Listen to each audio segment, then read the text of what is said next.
Significant achievement কি এটা BNP নিজেই কইতে পারে নাই। কারণ হইতেছে তারা ডিপ্লোম্যাটিক ভাষাকে সম্ভবত ডিকোড করতে শেখে নাই। আমি যৌথ ঘোষণা থেকে দেখাই দিছি ডিকোড করিয়া লাস্ট ভিডিওতে যে কোনটা সিগনিফিকেন্ট অ্যাচিভমেন্ট।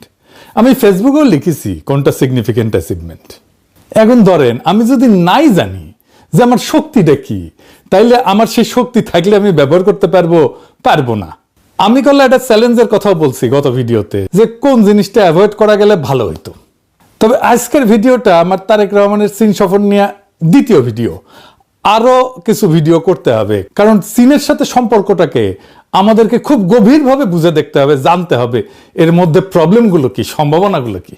আগের ভিডিওটা যদি দেখে না থাকেন দেখে নিয়েন। আমরা ক্রিটিক্যালি দেখার চেষ্টা করতেছি আসলে আমাদের কতখানি লাভ হইল, আমাদের চীনের সাথে সম্পর্কের ক্ষেত্রে চ্যালেঞ্জগুলো কি কি। এটা নিয়ে একদম শেষে, এই ভিডিওর শেষে আলোচনা করব। এইখানে বিরোধী দলের ভূমিকা রাখার জায়গা ছিল, কারণ চীনের সাথে কূটনৈতিক সম্পর্ক এত ডেলিকেট, এত সূক্ষ্ম, এইটা ম্যানেজ করে চলাটা খুব কঠিন একটা কাজ। ব্যক্তিগতভাবে ধরেন সাবেক কমিউনিস্ট হিসেবে চীনের যে কোনো সাফল্যে আমি খুশি হব। চীন আরো সমৃদ্ধি লাভ করুক, আমি সেটাই চাইবো। চীন যদি ভিন্ন জাতির লোকদের নাগরিকত্ব দিত, আমি আবেদন করতাম কলে। সত্যি সত্যি একটা কমিউনিস্ট দেশের নাগরিক হওয়া তো আমার জন্য স্বপ্নের মতো। কিন্তু রাষ্ট্র হিসাবে বাংলাদেশের জন্য বিষয়টা এত সোজা না, আবেগের বিষয় না। আমার জন্য যেমন আবেগের বিষয়, রাষ্ট্র বাংলাদেশের জন্য আবেগের বিষয় না। এমন ভাবে চীন বাংলাদেশের সম্পর্ককে প্রজেক্ট করা হইতেছে যেন চীন আমাদের ইন্ডিয়ার কবল থেকে রক্ষা করবে। আমাদের কেল্লা ফত হয়ে গেছে। বিশেষ কইরা শি জিনপিং এই সফরের শেষে কইছে যে বাংলাদেশে যে কোনো বিদেশি হস্তক্ষেপ প্রত্যাখ্যান করবে চীন। অনেকে দেখলাম লাভাইতেছে এটা শুনে, ভাবতেছে এইবার চীন ইন্ডিয়ারে বইরা দেবে। হ্যাঁ জি না ভাই, এত সোজা না সবকিছু। কূটনীতি আর ইতিহাসের ভাষা না বুঝে চিল্লাইলে মার্কেট পাওয়া যাবে না। চিল্লাই মার্কেট পাওয়া যাব, বুঝলে বুঝপাতা, না বুঝলে বুঝছাও। এই যুক্তিহীন আবেগ ভ্রান্তই না, এটা মহাবিপজ্জনক। চীন কেন কোনো শর্মাই আমাদেরকে রক্ষা করবে না, এটা মাথায় রেখেন। করেও নাই। হাসিনার আমলে সবাই হাসিনাদের তেলি দিয়ে গেছে। ইতিহাস বুঝা, ডিপ্লোমেসির ভাষা বুঝা, আমাদের জাতীয় স্বার্থ বুঝা, তার ভিত্তিতে প্রত্যাশাকে সাজাইতে হবে। চীন কি আমাদের ইন্ডিয়ার হাত থেকে রক্ষা করার জন্য এই কথা কইছে যে বাংলাদেশে যে কোনো বিদেশি হস্তক্ষেপ প্রত্যাখ্যান করবে চীন? আসেন সেটা একটু বুঝে দেখি। সার্বভৌমত্বের সমর্থন আর আভ্যন্তরীণ রাজনীতিতে হস্তক্ষেপ না করা আলাদা কোনো সৌজন্য না চীনের জন্য। এটা চীনের একটা আনুষ্ঠানিক কোডিফাইড কূটনৈতিক ডক্ট্রিন। পঞ্চনীতি, গত এপিসোডে কইছিলাম না যে পঞ্চনীতি আলাপ করব। 5 প্রিন্সিপালস অফ পিসফুল কোএক্সিস্টেন্স।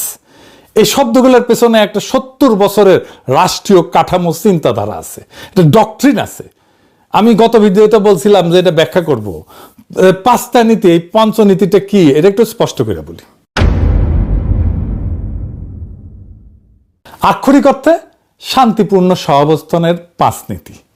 নীতিগুলা হইল: 1, পারস্পরিক সার্বভৌমত্ব এবং ভূখণ্ডগত অখণ্ডতার প্রতি সম্মান। অর্থাৎ আমি তোমার সীমানা মানি, তুমি আমার সীমানা মানো, কেউ কারো ভূখণ্ড নিয়ে প্রশ্ন তুলব না। 2, পারস্পরিক অনাক্রমণ, কেউ কাউকে আক্রমণ করবে না। 3, একে অপরের আভ্যন্তরীণ বিষয়ে হস্তক্ষেপ করবে না।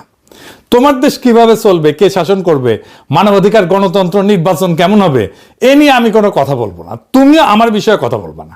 4, সমতা এবং পারস্পরিক স্বার্থ, সম্পর্ক হবে সমান সমান, উভয়ের লাভ। 5, শান্তিপূর্ণ সহাবস্থান, ভিন্ন ব্যবস্থার রাষ্ট্র পাশাপাশি শান্তিতে থাকবে। এইবার আসেন এই পঞ্চনীতির ইতিহাসটা জানি, কারণ এটা না জানলে নীতির আসল মানেটা ধরা যাবে না। পঞ্চনীতির ইতিহাসটা কি?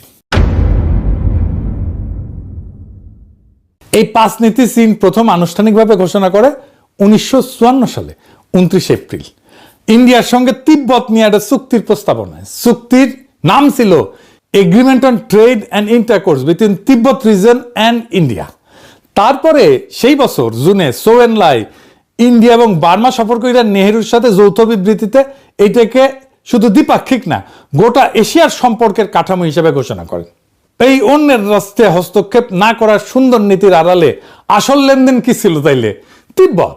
চুক্তির মূল বিষয় ছিল ভারতকে দিয়ে তিব্বতের উপরে চীনের সার্বভৌমত্ব মানায় নেওয়া। অর্থাৎ তোমার আভ্যন্তরীণ বিষয় আমি নাক গলাবো না। এই কথার মানে দাঁড়াইলো তিব্বত আমার আভ্যন্তরীণ বিষয়, তুমিও সেখানে নাক গলায় না। পঞ্চনীতি জন্ম থেকেই ছিল চীনের সার্বভৌমত্ব দাবিকে বৈধতা দেওয়ার হাতিয়ার।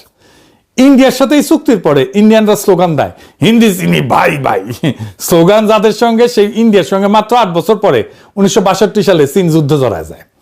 চুক্তির মেয়াদ ছিল 8 বছর, 62তে সেটা নবায়ন হয়নি, আর সেই বছরই ইন্ডিয়ার সাথে যুদ্ধ শুরু হয়ে যায় চীনের। অর্থাৎ যে নীতি শান্তিপূর্ণ সহাবস্থানের নামে লেখা, তার আদি অংশীদারের সঙ্গেই চীন সহাবস্থান করতে পারেনি। এটাই প্রমাণ পঞ্চনীতি সম্পর্কের কোনো গ্যারান্টি না। বোঝা গেছে এই নীতি চীনের জন্য আসলে কি কাজ করে। বাইরে থেকে এটা শোনায় উদার, সম্মানজনক, ছোট রাষ্ট্রের পক্ষে, কিন্তু ভেতরে একটা কৌশলগত যুক্তি আছে। একটা পরাশক্তির মুখে হস্তক্ষেপ, আভ্যন্তরীণ রাজনীতিতে হস্তক্ষেপ না করা মানে আসলে দুইটা জিনিস বোঝায়। একদিকে এটা চীনকে রক্ষা কবচ দেয়। চীন যখন বলে আভ্যন্তরীণ বিষয়ে কেউ নাক গলাবে না, তখন সে আসলে নিজের জিনজিয়াং, তিব্বত, হংকং, তাইওয়ান নিয়ে পশ্চিমা সমালোচনার দরজা বন্ধ করে দেয়। অন্য রাষ্ট্রে হস্তক্ষেপ এখানে চীনের নিজের জন্য একটা ঢাল, অন্যদিকে ছোট রাষ্ট্রের জন্য এটা প্রলোভন। হাসিনার সাথে চীন এভাবে ডিল করছে। পশ্চিম যখন বাংলাদেশে হাসিনাকে মানবাধিকার, নির্বাচন, সুশাসন নিয়ে শর্ত দিছিল, চাপ দিছে, তখন চীন বলে তোমার ঘরের ব্যাপার তোমার, আমি টাকা দিব, প্রশ্ন করব না। এটা চাপের মুখে থাকে সরকারের কাছে, এর চেয়ে ভীষণ স্বস্তিদায়ক জিনিস আর কি হইতে পারে। কিন্তু এই স্বস্তির দাম আছে, বিনিময়ে আপনাকে চীনের সার্বভৌমত্বের সংজ্ঞা মানতে হবে। তাইওয়ান চীনের, তিব্বত চীনের, জিনজিয়াং নিয়ে প্রশ্ন করা যাবে না। এই স্ক্রিপ্ট সবাইকে শুনাইছে চীন।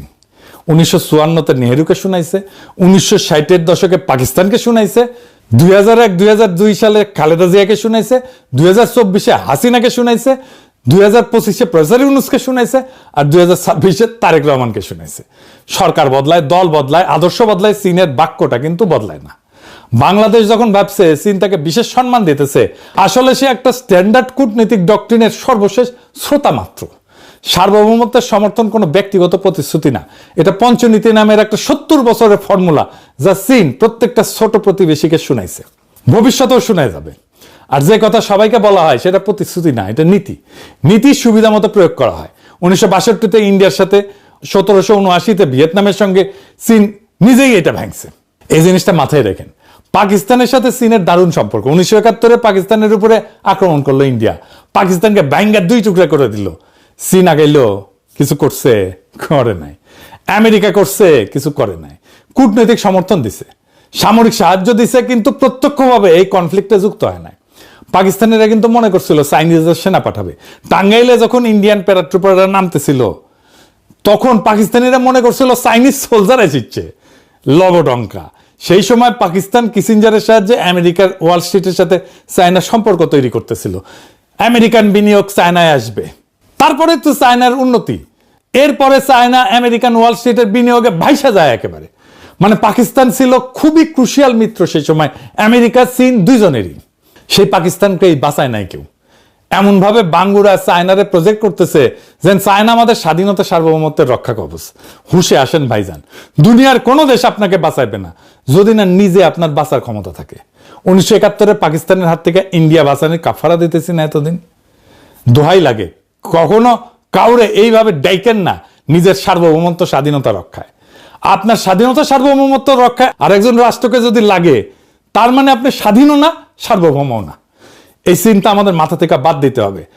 আমার এই কথা অনেকের শুনতে খারাপ লাগবে, তিতা লাগবে। আমরা আমাদের নিজেদের সামরিক শক্তি দিয়ে নিজেদের স্বাধীনতা, সার্বভৌমত্ব রক্ষা করতে যদি না পারি, কেউ এসে এটা রক্ষা করে দেবে না। এটা মাথায় রেখেন, ইরান থেকে শিক্ষা নেন। এবার আসেন বুঝে নেই, চায়না কি আসলেই সামরিকভাবে সরাসরি সেনা পাঠায় অন্য দেশে সাহায্য করে নাকি করে না? করছে। চীন কোরিয়া যুদ্ধে সেনা পাঠাইছিল, কিন্তু পাকিস্তানে পাঠায় নাই। কেন? এই তফাৎটা বুঝতে হবে। এই তফাৎটা বুঝলে আপনি চায়নারে বুঝবেন, সে কেন কি কাজ করে সেটা বুঝবেন, এই মজা পাইবেন কলে। চীন তখনই সরাসরি যুদ্ধ নামে যখন সেই যুদ্ধে সরাসরি নিজের নিরাপত্তা স্বার্থ জড়িত। কোরিয়ায় চীন কেন নামছিল? আদর্শিক ভ্রাতৃত্বের জন্য না। মাও স্পষ্ট বলছিল, যদি আমরা যুক্তরাষ্ট্রকে পুরা কোরিয়া দখল করতে দিই, আমাদের প্রস্তুত থাকতে হবে যে যুক্তরাষ্ট্র চীনের বিরুদ্ধে যুদ্ধ ঘোষণা করবে। অর্থাৎ মার্কিন সৈন্য চীনের সীমান্ত ইয়ালু নদীতে পৌঁছে যাচ্ছিল। এটা ছিল চীনের নিজের দরজায় হুমকি। মাঞ্চুরিয়ার শিল্প কেন্দ্র বিপন্ন হয়ে যাইতেছিল। চীন নিজেকে বাঁচাইতে গেছিল। উত্তর কোরিয়াকে বাঁচাইতে যায় নাই। উত্তর কোরিয়া বাঁচাটা ছিল বাই প্রোডাক্ট বা উপজাত। এই যুদ্ধে মাও সেতুং এর পোলা কিন্তু মারা গেছিল বিমান আক্রমণে, বোমা খেয়ে। চীন অন্য দেশে রক্ত দেয়, কিন্তু নিজের সীমান্ত, নিজের নিরাপত্তা, নিজের কৌশলগত গভীরতার জন্য দেয়। চীন দূরবর্তী মিত্রের জন্য রক্ত দেয় না, সেনা পাঠায় না। যেখানে নিজের সরাসরি স্বার্থ নাই সেখানে সে লিপ সার্ভিস দেয়, বিবৃতি দিবে, হয়তো অস্ত্র সাহায্য দিবে, কিন্তু সরাসরি সংঘাতে জড়াবে না। কোরিয়া চীনের গায়ে লাগানো, তাই 10 লক্ষ সৈন্য পাঠাইছিল কোরিয়া যুদ্ধে। ভিয়েতনাম সীমান্তবর্তী কিন্তু এক ধাপ দূরে, তাই সতর্ক সমর্থন জানাইছিল। আর পাকিস্তান 1971-এ চীনের সীমান্ত থেকে অনেক অনেক দূরে, পূর্ব পাকিস্তানের যুদ্ধে চীনের নিজের ভূখণ্ডগত নিরাপত্তা জড়িত ছিল না, তাই অস্ত্র দিছে, বিবৃতি দিছে, কূটনৈতিক সাহায্য করছে, সমর্থন দিছে, কিন্তু সৈন্য না। ভিয়েতনামে কিন্তু চায়নার সেনা গেছিল, কি করছে এটা একটু বুঝতে হবে, আসেন বুঝানি। 1965-তে